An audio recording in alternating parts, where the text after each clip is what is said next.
est 19h. Yarana, merci de nous rejoindre sur la première. Voici les titres de ce journal. Les jurés ont eu du mal à se mettre d'accord sur la peine. Le mari violent est finalement condamné à 2 ans de prison ferme alors qu'il encourait 20 ans pour avoir frappé et causé une infirmité permanente à sa conjointe. Les détails de ce procès atypique dans quelques instants. Une plaie qui ne guérit pas, une croûte qui persiste ou un grain de beauté qui grossit nécessite une surveillance médicale car il peut s'agir d'un cancer de la peau. Quels sont les premiers signes à ne pas négliger? Qui consulter? Le docteur Feriel Fenira nous dira tout ce qu'il faut savoir. Elle est l'invitée de ce journal. La loque américaine serait-elle de retour dans les ruches? Sa présence est suspectée dans des productions à Mahina et à Ouria. Les apiculteurs restent en alerte et le groupement de défense sanitaire animale est déjà sur le terrain. Et enfin, les habitants de Rurutu auront les médicaments à portée de main. La première pharmacie de l'île ouvre ses portes demain.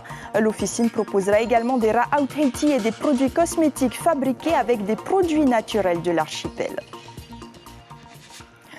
Le prévenu de 57 ans qui comparaissait depuis hier aux assises est condamné à 5 ans de prison, dont 3 avec sursis, poursuivi pour violence suivi d'infirmité permanente sur sa compagne. Il reconnaît et regrette les faits. Un procès atypique dans lequel la victime, très dépendante de son conjoint, affirme qu'il avait raison ce jour-là lorsqu'il l'avait battu. Un dossier alors très délicat pour les avocats des deux parties. Caroline Fari, Heidi Co. Quelques gifles de temps en temps sur fond d'addiction à l'alcool, c'était le quotidien de Jacques et Juliette. Mais ce 29 décembre 2019, Jacques perd le contrôle et roue de coups sa compagne. Résultat, perte partielle de la vision et épilepsie. La victime, très dépendante de son conjoint, n'hésite pas à le protéger. C'est son fils qui portera plainte. L'avocate de Juliette n'excuse pas pour autant le geste. Il n'y a aucune raison qui ne puisse justifier qu'une femme se fasse rouer de coups par son mari, ou bien même qu'elle prenne des paires de baffes, comme c'était le cas de ma cliente, durant plusieurs années. On peut comprendre le geste de quelqu'un, ce qui va permettre de le juger et de trouver une peine adaptée. En revanche, on ne peut absolument pas justifier ce genre de comportement de la part d'un mari qui dit aimer sa femme. S'il reconnaît sa culpabilité, Jacques affirme qu'ils sont tous deux fautifs. Il lui fallait 2 bouteilles de vin minimum par jour, dira-t-il au juge. Un dossier atypique pour l'avocate de la défense qui met en avant un coup de folie. Lorsqu'on est face à une personne hystérique, mais malheureusement, par moment, on en vient à un geste violent pour que cela cesse. Ça n'excuse pas le geste. Il n'y a aucune excuse qui peut légitimer le recours à la violence. Mais on ne peut pas faire abstraction des causes. Le prévenu ne devrait pas récidiver selon l'expert psychiatre. L'avocat général requerra tout de même 5 ans de prison, dont 2 avec sursis. Et demain, les jurys se pencheront sur une autre affaire de violence conjugale avec tentative de meurtre. Un homme de 24 ans risque la perpétuité pour avoir étranglé sa concubine, la mère de son fils, car il lui reprochait d'avoir un nouvel amant. 50% des personnes qui vont se faire dépister pour le cancer de la peau n'ont jamais été chez le dermatologue. Une faute à corriger selon la Ligue contre le cancer qui encourage la population à consulter au moins une fois par an, surtout en Polynésie où l'exposition au soleil est régulière. Car si la génétique est en partie responsable, les UV le sont davantage et le cancer de la peau est à la fois sur la liste des plus rares et des plus fulgurants. Natacha Silagi, Patita Savea. Tu as pris le soleil un peu quand tu étais plus jeune? C'est souvent la cause des cancers de la peau. Ah oui, l'exposition solaire est un facteur favorisant. Après, il y a aussi une part génétique, mais l'exposition solaire est prédisposante dans l'apparition de lésions cutanées. Haurani a des doutes. Elle a des taches brunes sur les bras, des grains de beauté qui se sont durcis et agrandis. Elle préfère consulter. Une marque s'est épaissie. Quand elle évolue, qu'elle se modifie, que le patient nous dit qu'elle s'est modifiée depuis 1 mois, 2 semaines, c'est pas la même. Là, il faut vraiment y prêter attention et regarder de plus près. 70% des mélanomes ou cancers de la peau sont le résultat d'une exposition excessive au soleil. Au départ, une dégénérescence du grain de beauté et une tache pigmentée qui s'étend. Il y a aussi d'autres types de cancers de la peau, comme le carcinome, une croûte qui se forme et qui devient rouge, à surveiller de près. Aucune lésion suspecte Pas de, Voilà. pas de cancer de peau. Pas de cancer de la peau. Vous êtes rassurée, soulagée, contente? Oui, oui, Ça va mieux que tout à l'heure. voilà. Haorani se sent mieux. L'examen clinique complet l'a rassurée. Dans 3 mois, il revient, comme ça je recontrôle des lésions à contrôler, on traite celles qu'on doit traiter. C'est surtout ça l'objectif des journées, c'est de sensibiliser la population sur la nécessité de contrôler, de faire des contrôles régulièrement. Déjà de se faire dépister lorsqu'on pense qu'il y a quelque chose qui ne va pas. Et si tout va bien, tant mieux. Mais par contre, souvent on préconise des contrôles. Et là aussi, il faudra s'attacher à venir, à respecter les délais de contrôle. Qu'il fasse beau ou pas, il faut profiter du soleil à petite dose, en protégeant sa peau au maximum. On ne s'expose pas avant, je crois, ici 15h, 16h. Et on fait attention. Moi, je mets un lycra aussi pour le soleil. Donc, Maintenant, tu sens le soleil. Ça tape un peu plus fort en ce moment. Vous vous protégez un peu de la crème, un lycra? Non, juste le tricot. Pas de chiffres en Polynésie où les dermatologues affirment que les cancers de la peau sont nombreux. On dénombre 15 000 nouveaux cas par an dans l'Hexagone. Et on en parle tout de suite avec une spécialiste, le docteur Feriel Finira Yorana. Yorana. Merci d'être sur la première ce soir. Alors, les dermatologues affirment que la population ne se protège pas assez du soleil. Comment faire pour qu'elle prenne conscience du danger de la peau? En effet, on observe une augmentation constante des cancers de la peau. On n'a pas encore les chiffres exacts et ce sera une des missions de l'Institut du cancer de Polynésie française.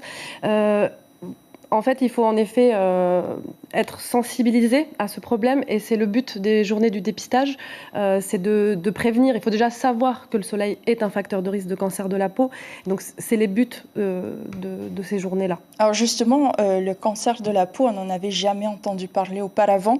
Donc on peut comprendre la réticence des Polynésiens puisqu'auparavant la peau du Polynésien supportait parfaitement le soleil. Qu'est-ce qui a changé ces dernières années? Ce qui a changé, c'est que c'est vrai que chez le Polynésien, il y a beaucoup de métissage, donc la couleur de la peau peut varier.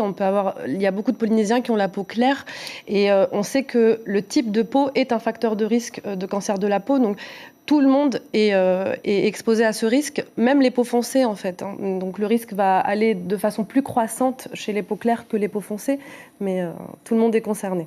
On dit aussi que le soleil est nuisible, mais il est aussi indispensable au fonctionnement de l'organisme. Il agit positivement sur le moral. Ici, c'est compliqué aussi de se couvrir totalement. Comment en profiter et s'en protéger en même temps? En effet, tu as tout à fait raison. En fait, il y a des petites choses simples à respecter. C'est par exemple les heures d'exposition. On sait que le soleil est dangereux à certaines heures. Donc, on va plutôt éviter le soleil entre 10h et 15h ici en Polynésie parce qu'on est exposé toute l'année. Donc, si on veut préserver sa peau, c'est s'exposer avant 10h et après 15h. Se protéger avec des casquettes, des chapeaux et des vêtements couvrants, des lycras. C'est déjà de la crème solaire aussi. La crème solaire, c'est aussi quelque chose d'indispensable, mais il faudrait en mettre toutes les 2 heures. Et le mon-œil est très mauvais. Le mon-œil est dangereux et mauvais pour le soleil. Face au soleil, ça risque d'encore plus exposer en fait la peau. Donc, on comprend bien que le soleil... en après-soleil, en après-solaire, mais pas... On l'a bien compris. Le soleil, donc, qui est la cause principale du cancer de la peau, mais il faut savoir aussi que c'est héréditaire. Est-ce que ces personnes-là doivent redoubler de vigilance? Exactement. On sait qu'il y a des facteurs de risque qui sont génétiques. Donc, les personnes qui ont eu dans la famille déjà une personne qui a eu un cancer de la peau a un risque plus élevé. Et puis, il y a aussi des facteurs génétiques selon la couleur de la peau. Donc, les patients qui ont la peau blanche, les roux, les blonds, les yeux clairs vont être plus à risque. Donc, ils vont bien sûr redoubler de vigilance. Il faut aussi s'entraîner à l'autodépistage, donc c'est aussi le but de nos consultations de dermatologues, c'est de sensibiliser le patient à connaître sa peau, à la vérifier régulièrement, et puis ensuite la fréquence de consultation chez le dermato sera définie par nous en fait. Pour terminer, vous l'avez dit, nous n'avons pas de chiffres encore en Polynésie, mais selon la présidente de la Ligue contre le cancer, en Polynésie, le mélanome représenterait 10% des cancers de la peau. Lorsque l'on est atteint, combien de temps il nous reste à vivre? Alors, avant d'arriver à ça, on en est loin. Il faut savoir que quand on dépiste un mélanome, la plupart du temps, on le retire avec une intervention chirurgicale et la plupart du temps, ça peut être au cabinet du dermatologue. Dans 80% des cas, on va guérir du mélanome.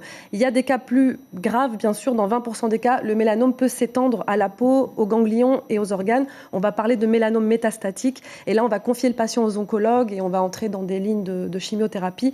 Et là, la maladie peut être mortelle. On peut en avoir pour 6 mois à 2 ans. Mais bon, c'est très rare, ces cas-là. Le plus fréquent, c'est de retirer la lésion et voilà. D'où le dépistage. Merci beaucoup, docteur Feriel Finiret, pour cet éclairage.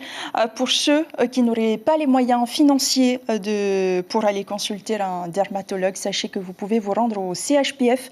Nous vous rappelons donc que des journées de sensibilisation et de dépistage seront organisées jeudi de 9h à 17h à l'hôpital de Taravo et le 23 septembre toute la journée à l'hôpital d'Afreitou à Ouria. Elles sont gratuites. C'est aussi une maladie fulgurante qui touche les abeilles. L'apiculture polynésienne serait victime de la loque américaine. Des ruches seraient touchées à Mahina et à Ouria. Pour en être sûr, les professionnels recensent et contrôlent les productions avant que le fléau ne décime les colonies. Ismaël Tahiata et Hubert Liao. Des va-et-vient incessants, signe d'une bonne santé. À l'intérieur, près de 60 000 abeilles. Cette colonie est à elle seule toute une industrie. Hoani est apiculteur depuis 2014. Il possède aujourd'hui un cheptel de 100 ruches. Alors, ça fait déjà longtemps qu'on entend parler de la loque américaine. Moi, personnellement, sur Montréal, j'en ai jamais vu. Donc, je suis content que mes abeilles ici vont bien. Alors, je sais que la loque, c'est une maladie très contagieuse et qui peut être dangereux pour les abeilles. Dangereux, le mot est faible. Infecté par la loque américaine, une colonie peut disparaître en à peine une semaine. On voit des opercules qui sont affaissés. Donc ça veut dire que la larve qui est à l'intérieur, elle est morte. Les opercules, ils sont percés. Donc ça veut dire que c'est pareil, c'est mort. Et là, on voit les cadavres de loques, donc les nymphes qui ont été tuées par la bactérie. Et un autre signe qui ne se voit pas sur le téléphone, c'est l'odeur. Ça sent mauvais quand on ouvre. Après inspection des cadres, Olivier, vétérinaire épidémiologiste, est formel. Il n'y en a pas ici. On n'a rien vu, on n'a vu aucun symptôme même de maladie. Des fois, on pourrait peut-être voir des abeilles qui sont porteuses de petites viroses ou de choses comme ça, qui ont l'abdomen un petit peu transparent. Là, rien du tout. Autre lieu, autre ruche, bien plus au centre de l'île, à Opunohu. Ici, les ruches sont utilisées à des fins pédagogiques. Laetitia voit d'un bon œil la visite du GDSA. On est vigilant et on fait attention quand les ruches sont ouvertes. Il y a un bilan qui est fait après chaque ouverture de ruche. Mais évidemment, un regard extérieur va nous apporter à la fois des conseils aussi pour améliorer nos pratiques. Il y a des prédateurs comme la fourmi par exemple, la fourmi de feu ou la fourmi folle qui attaquent les abeilles, qui attaquent la colonie. Donc ce sont les prédateurs qu'on trouve généralement le plus ici. Après l'inspection des cadres, Olivier récupère 2 spécimens à chaque fois pour l'analyse. S'il y a des échanges, où il y a eu par le passé des échanges entre Tahiti et par exemple une autre île, faut dire attention. On dit aux apiculteurs de Tahiti, n'exportez pas vos reines, et aux apiculteurs des autres îles, on leur dit n'importez pas d'abeilles, de reines, vous travaillez avec ce qui existe sur les îles. Une ruche en bonne santé peut produire 15 à 25 litres de miel. La récolte dure 6 mois, de novembre à avril. Ce chiffre maintenant, saviez-vous que 500 langues sont parlées dans le Pacifique? Le chamorro à Guam, le maori en Nouvelle-Zélande, le tongien à Tonga ou encore le reo maori en Polynésie. Mais aujourd'hui, toute la question est de savoir comment les valoriser, mais surtout les sauvegarder. À l'Université de la Polynésie, les experts linguistiques océaniens tentent d'apporter des réponses. On voit cela avec James O et Patrick Sing Sing. Étudiants en langue et culture polynésienne, enseignants-chercheurs, experts du peuplement du Pacifique, tous sont réunis pendant 5 jours pour faire un état de la recherche internationale sur les langues du groupe phylogénétique océanien de la famille austronésienne. Ce colloque offre, on va dire, une multitude de questions par rapport aux langues polynésiennes, mais aussi océaniennes. Et ce colloque est très important pour nous qui faisons partie de la filière de langue. Moi qui est actuellement en licence de 3e année de langue polynésienne, c'est une façon aussi pour nous de mettre en valeur nos langues. Parmi les invités, nous retrouvons également les membres des académies tahitiennes, Paumutu ou encore marquisiennes, pour qui il n'est pas toujours évident de comprendre les communications qui relèvent de la linguistique, de la didactique des langues, de l'ethnolinguistique ou encore de la psycholinguistique. Je voudrais donc remercier ces personnes-là. Ça nous éclaire un petit peu sur l'origine même des mots. Mais nous ne parlons pas de l'origine du mot, c'est-à-dire Nous utilisons au niveau de l'académie plutôt une graphie sémantique, mais pas étymologique. Parmi les thèmes abordés ce matin, la flore de nos régions qui permettrait d'expliquer en partie le peuplement de l'Océanie ou au contraire de remettre en question le flux migratoire. D'un point de vue génétique et morphologique, les variétés qu'on avait ici en Polynésie orientale étaient plus proches de variétés qu'on va retrouver aux îles Salomon, au large de la Papouasie-Nouvelle-Guinée, au large du Vanuatu.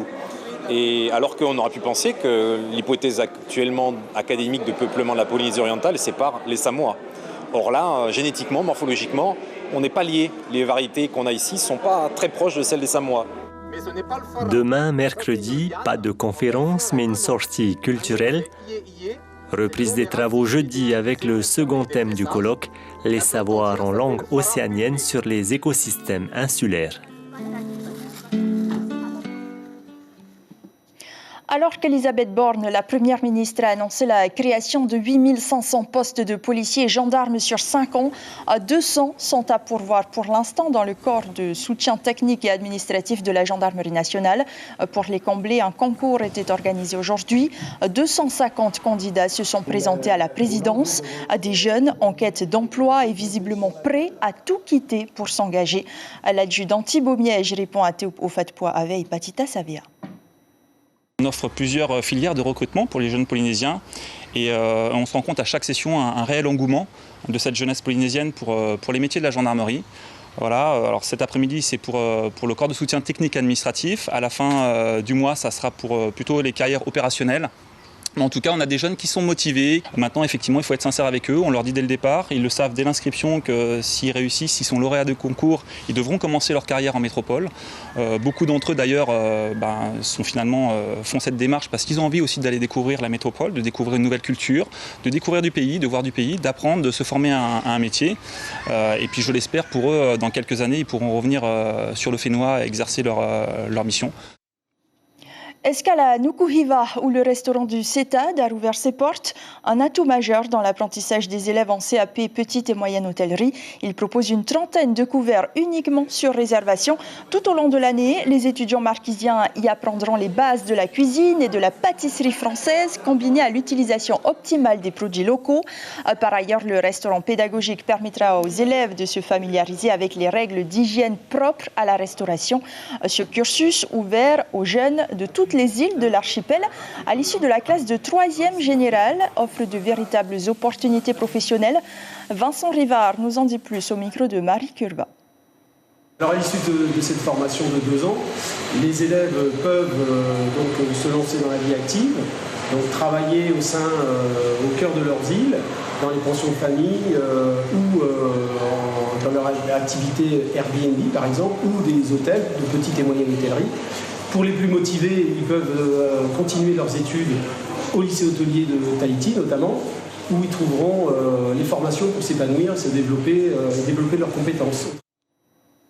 Après les Marquises, les Australes, ce n'est plus qu'une question d'heure et la première pharmacie de l'île accueillera ses premiers clients et avec elle la promesse d'une meilleure prise en charge médicale. Les détails avec Heya Parautokoreng. Dans ces conteneurs se trouvent près de 700 kilos de produits, médicaments, équipements médicalisés à destination de la nouvelle pharmacie de Rurutu. Son propriétaire, le voici, Kevin Russo, docteur en pharmacie qui débarque à Tahiti il y a 6 ans. Après quelques années dans une pharmacie à Tahiti, il découvre Rurutu et on tombe amoureux. Je suis venu une première fois. Gros coup de cœur, deuxième fois en famille, gros coup de cœur, et ainsi de suite. Et à chaque fois que je suis venu ici, c'était le coup de cœur. Et puis ensuite, je me suis dit, en fait, il n'y a pas de pharmacie ici. Et le déclic est venu à ce moment-là. Le résultat, le voici. 119 mètres carrés aménagés en plusieurs espaces. L'orthopédie à l'entrée de la pharmacie. À l'intérieur, l'espace de vente. Les cosmétiques, on a commencé à les déballer. Tout va être d'ailleurs positionné sur la parapharmacie ici. Les autres espaces, il y aura d'abord ici derrière le comptoir un espace pour les médicaments de conseil. Donc les médicaments qu'on ne peut pas en accès libre, on est obligé de demander aux pharmaciens ou aux préparateurs. Il y a également un espace d'essayage de l'orthopédie qui peut être fait en toute intimité. Il y a un espace où il y aura un entretien possible avec un pharmacien, pareil si l'intimité est demandée par le patient. Autre nouveauté, la salle de préparation de produits à base de plantes naturelles de Rurutu, en médicaments ou produits cosmétiques. Cette partie revient à Tamarua Paitia, un ami de longue date de Kevin et préparateur en pharmacie. Natif de Veirao, il a décidé lui aussi de se lancer dans cette aventure, une pharmacie bien achalandée à 572 km de Tahiti. L'information principale de ce journal, les dermatologues appellent les Polynésiens à se faire dépister du cancer de la peau, surtout en Polynésie où l'exposition au soleil est régulière. Une plaie qui ne guérit pas ou un grain de beauté qui grossit nécessite une surveillance médicale. Jeudi, une journée de prévention et de dépistage du mélanome sera organisée à l'hôpital de Taravao de 9h à 17h et le 23 septembre à Moorea. Demain, on fait le point sur l'actualité météorologique de votre émission L'Invité Café. Victoire Laurent, la responsable du service d'études et de climatologie à Météo France, nous donnera quelques prévisions à la veille de la saison cyclonique qui devrait démarrer en octobre. Tahiti Info s'intéresse au recours déposé contre le PGEM à Moorea avec ce titre « À Moorea, les pilotis au pilori ». Sur vos écrans ce soir, la suite du concours de Ori Tahiti à Huramai. Quels danseurs seront qualifiés pour la suite de l'aventure? Ils ne sont plus que 16. Voici tout de suite un extrait. Et parce que la beauté du Ori Tahiti repose aussi sur celle des costumes, nos candidats ont eu la chance de se voir prêter des costumes confectionnés par Tumata Robinson. Voilà sans doute de quoi les motiver encore plus. Avant d'entrer sur la scène, on est tous un petit peu stressés, mais c'est du bon stress. On est excités, on a hâte de monter sur scène et tu sens la vibration de tout le monde dans le groupe.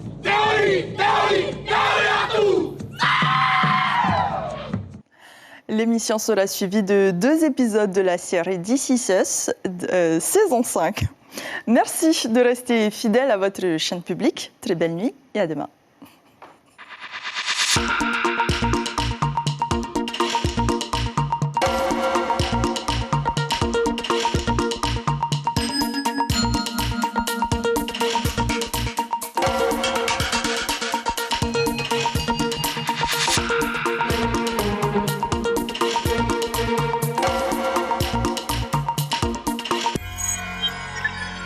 Retrouvez ce programme en replay sur notre site internet.